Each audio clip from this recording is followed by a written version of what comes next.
Okay, so we got the RDX rough pulled. I've got my new replacement part from Acura here. Next step is to read the repair procedures, and I can start cutting this thing out. Right here is the repair procedures from All Data. Same as Mitchell, but it shows you exactly where all of your welds are going to be.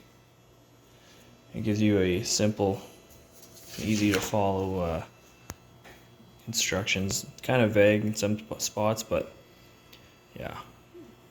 Right there is kind of your sectioning point. You can see right up there up on by the quarter glass. There's some foam in there. Yeah, all that good stuff. So I look through it. I mean, it's pretty vague, but that's about where they want the section to be. Okay, basics.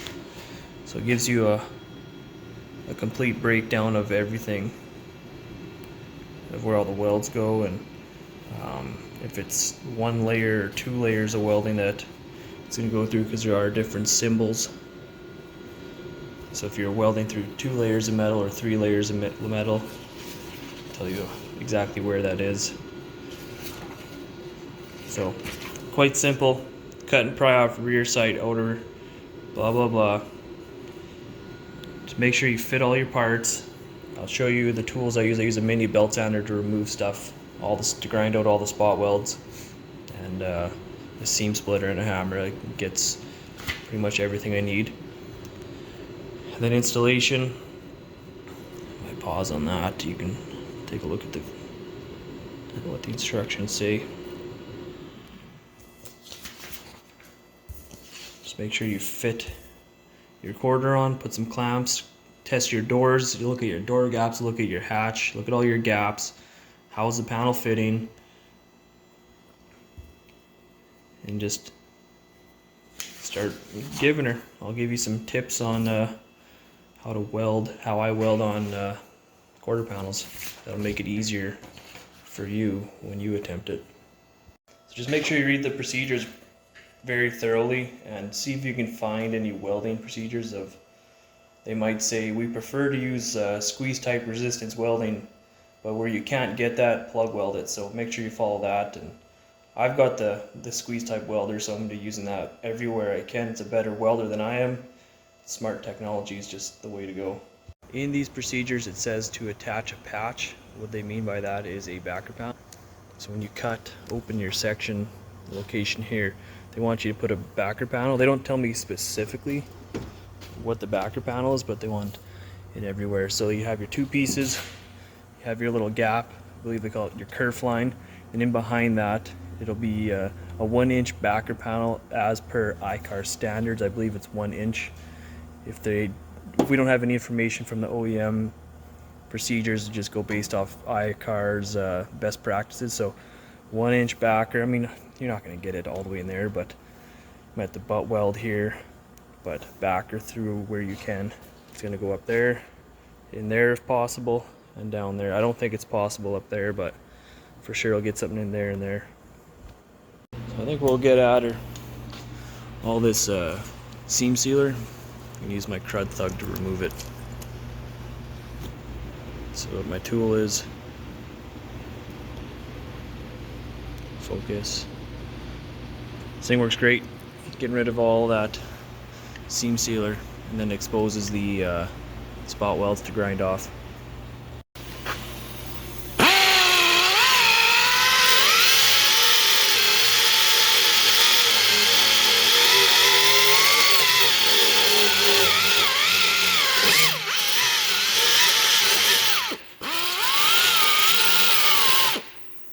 You get the idea. A little easier with 2 hands, that's for sure. So we cleared off some of that seam sealer, and you can see that little round spot. There's a spot weld right there that will need to be ground out. So clean it all off, and I guess we can start grinding and cutting, I guess. I don't think anything else is holding us back. Still got to kind of work this edge out a bit, but the taillight fits in here pretty good. Gaps are pretty good, it's just not 100% right there, but I knew that going into this, that this will need a bit of adjustment, because I'll need to fit the quarter and the taillight at the same time. If you ever are on all data and you're looking for more information than what they give you on a specific vehicle, up top here, technician's reference. Go to all these OEM position statements, doing an Acura here, and it'll go and give you a list of everything you need.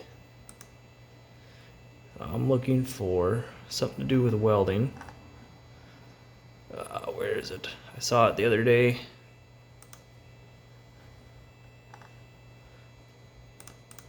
Right here. Honda/Acura steel usage and repairability. And it kind of tells you if it's mild steel, what can you do to it? Can you plug and butt weld it? Yes, yes. You know, what kind of wire do you use? Possible sectioning guidelines? Yes, possible, not allowed on that type of metal. Squeeze type resistance spot weld. All my stuff is mild steel. Yes, with zinc based weld through primer. Auto set, so like a smart welder, yes. MIG brazing if need be. Single hole, yes. For the steel, I'm not doing any MIG brazing on this. But yeah, here's more what some of these symbols mean. 2-layer, 3-layer, 4-layer. Focus gives you a breakdown of what all that is.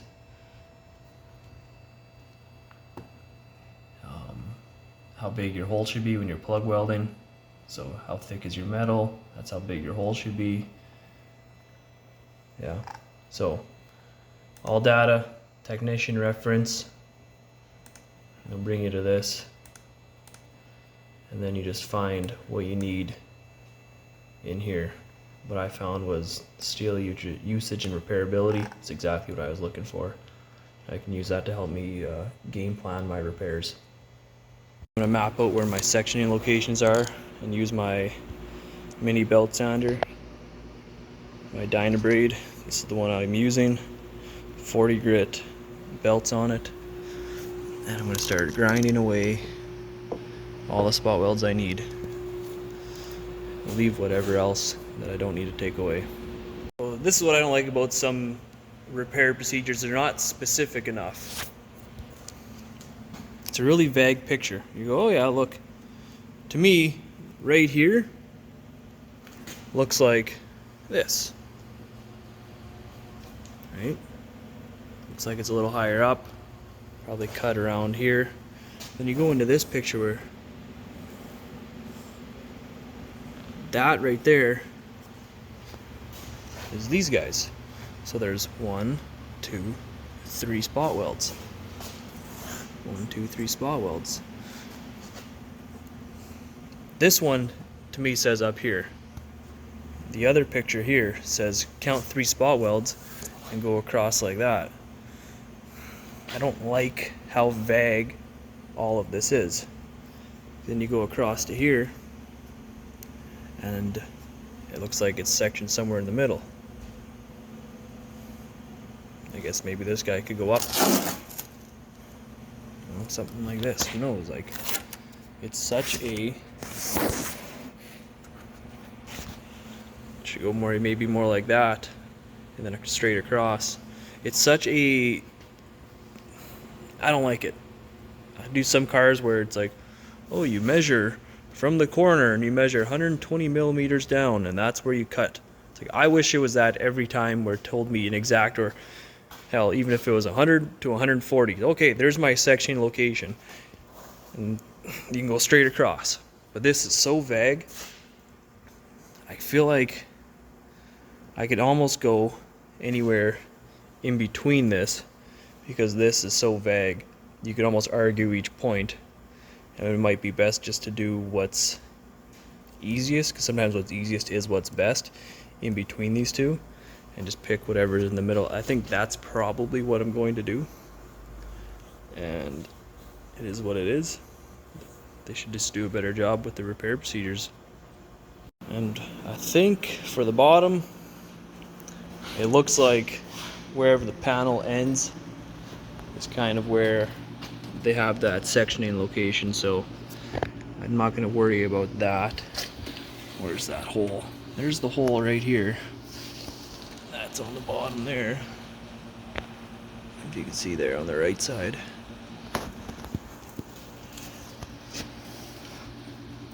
So there's the hole. I'm thinking the sectioning area will be right about there. And that kind of looks like the middle of the door, like that picture says. So this one is easier to figure out. This one I still have no clue exactly what they're asking me to do. I think this is where I'm going to end up being, based off these pictures being very vague, and in my professional opinion, we'll go right there. I don't want to go too high, start running into this because I got a backer plate, and I don't want to go too low and start sectioning it in a weird spot. That's about right in the middle. It looks very similar to that picture. I'm going to go right here. This is about the middle, kind of going in between some spot welds. So I'll have a spot weld right on the end here. I'll have another one on the end so it's nice and structurally sound right there. Overthinking it, I'm sure I am. Then along the bottom, wherever that panel ends, that's where my sectioning location will be. If you're getting into removing spot welds, you're not sure how to do it, when you're getting ready to remove spot welds, it helps sometimes if you mark things, put an X to grind, circle it, to say I'm going to drill that one out, and then, you know, just color it in to say don't touch that one, leave that one alone, and make notes saying like, oh yeah, if you're drilling through layers, just drill through the first one or drill through two, and so on and so forth, so that you know that you're not putting more damage in that you don't need for your repair. And then you have a game plan already written down.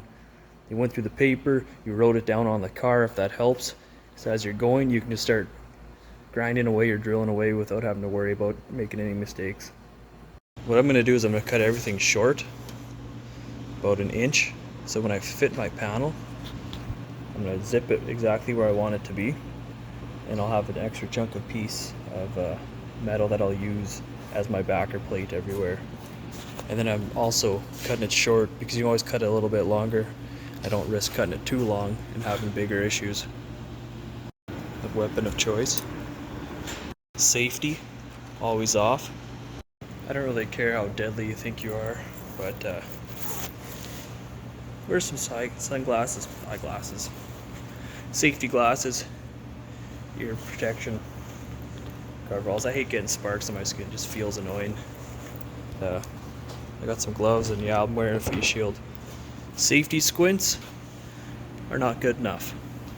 I find it's easier to work faster when I have all this shit on because I can just give her and I don't have to worry about being uncomfortable getting a spark in my eye or grinding. Sparks get on your skin and it kind of burns, you're annoyed by it.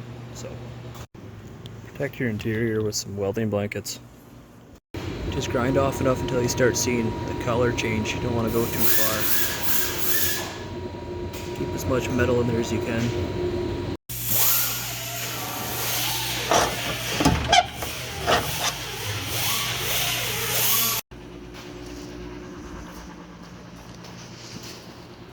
A little more repair to do. So the piece is off, everything's ground off. You don't grind too far into that metal. If you get two spot welds and you put a screwdriver in between them, just to kind of put some tension on it, you can grind and sometimes it might pop away. So you're better off to grind too little and check with your seam splitter to see if it's going to go or not. And don't try and just force like your chisel, seam splitter, screwdriver in to break the welds. If it's holding on, just grind it a bit more so it pops nice and easy. Ahead and I cut the top off here. You can see I'm cutting there, but I cut that off just so it can fit a little bit easier. Had a little repairing to do there, a little bit of adjustment to do right here, but so far it's fitting good. Just right here I need to pull this corner out. I got this hole to line up right there. Just got to push this in. That lines up and I can get all my welds there. Everything's fitting there. So really, as long as I can get my if I'm going to pull this out, get that fitting good, I'm going to test fit my bumper corner and test fit my tail light, and we'll see how that goes with the hatch down and everything. If that fits good, I'm going to be happy with that. I'm going to prep my panel next, so I'm going to start cutting to make everything fit, and once that is all fit, I will get everything ready to weld, clamp it on, put it in the right place, and start welding. Can't stress it enough, but test fit everything 100 times over. Make sure it's absolutely perfect before you weld it, because once you start welding it together, it's a little harder to make everything else fit. So get it to fit so it just kind of sits in place without any real effort, and you should be good to go for welding. Here's what it looks like on the inside. A little bit more hammer and dolling work to do, but the basic shape is there. It's not an exterior panel, so it's not like it has to be pretty with body filler, but pretty much a skim coat away right there to making it look pretty. Not a lot of filler would be needed in that, but yeah, that's what the inside's looking like. It's not fitting great there, so I think all that metal in behind needs to come out. Get that quarter, the inner, out more. I think the outer will sit better. Have everything shoved this way as much as I can, but this tail light right here, I needed to move over that much to be flush with the bumper, and I think that would be perfect. So don't be afraid to use screws, little sheet metal screws. I use that so I keep this hole lined up so I can test fit my tail light. If I don't do that, this tab sticks out and it won't let me test fit my tail light. Clamp it wherever you can so you know it fits, but I think for the most part this is how it's going to fit. I just need to make my sectioning locations right, and I'll probably make another video of me welding it, just because I know this one's going to get a little bit long. So feel free to subscribe to the channel and follow along for the next video, and hopefully you get the welding done here soon, and I can start body working it and priming it and prepping it and all that good stuff, get it past the mechanical safety and start driving it.